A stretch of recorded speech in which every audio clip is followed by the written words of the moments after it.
sizin kim olduğunuzu, nasıl bir kimlik olduğunuzu belli edecek olan iki tane nörotransmitter var. Dopamin ve serotonin. Yaşadığınız yer, aldığınız güneş ışığı, yediğiniz yiyecekler bunların üretiminde çok önemli bir yer tutar.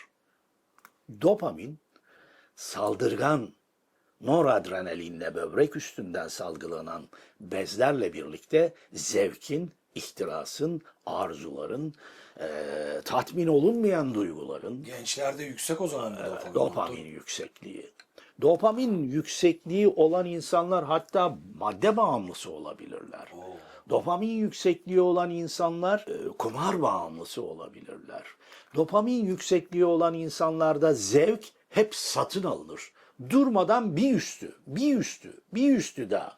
Bir süre sonra sıkılıp bir süre sonra vazgeçer. Dopamin alkış ister. Dopamin takdir ister. Dopamin alıcı bir nörotransmitterdir. Gelelim serotonine. Serotonin ise tamamen farklı, verici, sürekli mutluluğun hormonudur. Aksine serotoninde hedef değil, alacağınız ve koparacağınız şey değil, hedefe giden yoldaki mutluluk önemlidir. Çevresiyle olan ilişkisi, sevgiyi üreten yapısıyla serotonin daha büyük, daha önemli bir mutluluk hormonudur. Şimdi çevrenize bakın. Eşinize, dostunuza, arkadaşınıza, çoluğunuza, çocuğunuza, kardeşinize bakın. Kimin kim olduğunu bu şekilde kavrayabilirsiniz. Allah Allah. Bunu değiştiremezsiniz. Birisine bakarsınız inanılmaz saldırgan, inanılmaz her şeye sahip olmak isteyen, inanılmaz her şeyin ona ait olmasını isteyen, durmadan satın alınan zevklerin peşinde koşan dopamin kimliğinde midir? Dopamini yüksek. Yoksa durmadan veren, sevgi üretmeye çalışan, yolu üzerinde daima vermek suretiyle mutluluğu aramaya çalışan bir serotonin bağımlısı mıdır? Bu iki kimlik insanın iki temel kimliğini oluşturur. Serotonin ve dopamin nasıl elde edeceğiz, ne yapacağız diye düşünebilirsiniz. Bunun için önemli bir beslenme biçimi, dopamin ve serotonin için bahsettiğimizde hep proteinlerden bahsedilir. Proteinler, insan vücudunun proteinleri 20 amino asitten oluşur. Bu 20 amino asidin 8 tanesi esansiyel amino asit dediğimiz, yani dışarıdan alınan, yani vücudun üretemediği esansiyel amino asitler dopamin ve serotoninin temel taşlarıdır. Bu 8 tane amino asitin özellikle 2 tanesi fenilalanin ve triptofan ciddi şekilde dopamin ve serotonin destekçileridir ve onların temel maddelerini oluşturur. Bunları gıdalar, hangi gıdalar diye baktığınızda pek çok gıdanın ismini alabilirsiniz. Ve muz, ananas, kırmızı etler, bazı tahıllar, özellikle hindi eti serotoninin oluşması için çok destekleyici olabilir. Hindi eti. Evet.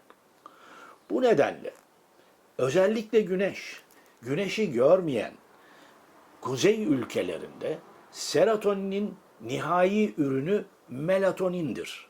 Melatonin uyku hormonudur. Aynı zamanda vücudun sirkadyen düzenini gece gündüz ayırdığına varan, geceyi kullanarak uyku halinin oluşmasına ve insanın sakinleştirmesine neden olan bir hormon olduğu için serotonin seviyenizi de çeşitli gıdalarla, özellikle gerekiyor ise internetten araştırarak kendi yediğiniz gıdalarla serotonin amino asitlerinin, özellikle triptofanın ve fenilalaninin nerelerde olduğuna mutlak bakarak kimliğinize, yaşam biçiminize, dünyadaki varoluş gayenize ulaştıracak olan bir yapı taşını oluşturmanız mümkün olacaktır.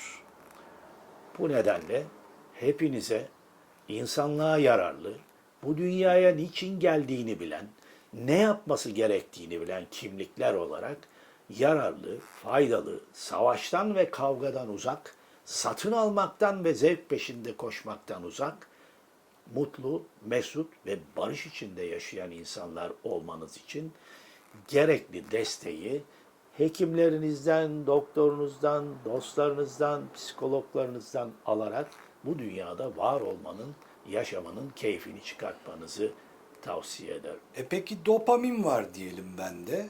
Hep o yükseliyor. Serotonine geçmek istiyorum. Daha huzurlu olmak istiyorum. Mümkün mü? Kimliği değiştirmek. Kimliğinizi değiştirmek mümkün değil ama kimliğinizin ayırdına varırsanız gelecek süre içerisinde daha sonraki sürede özellikle serotoninizi yükselten ilaçlar kullanmak suretiyle gerekiyorsa ve gıdalar kullanmak suretiyle kimliğinizi eğitilmiş insan formatında ermiş insan pozisyonunuza getirmeniz mümkün olabilir. Çünkü Dopamin fazlaysa serotonine, serotonin fazlaysa dopamine yükleyip dengeleme mi yapmalısın? dengeleme yapmak icap eder. Çünkü bedeninizde hangisinin fazla olduğunun ayırdına siz varacaksınız. Beslenme biçiniz burada çok önemli. Çünkü serotoninin %90'ı bağırsaklarda yapılır.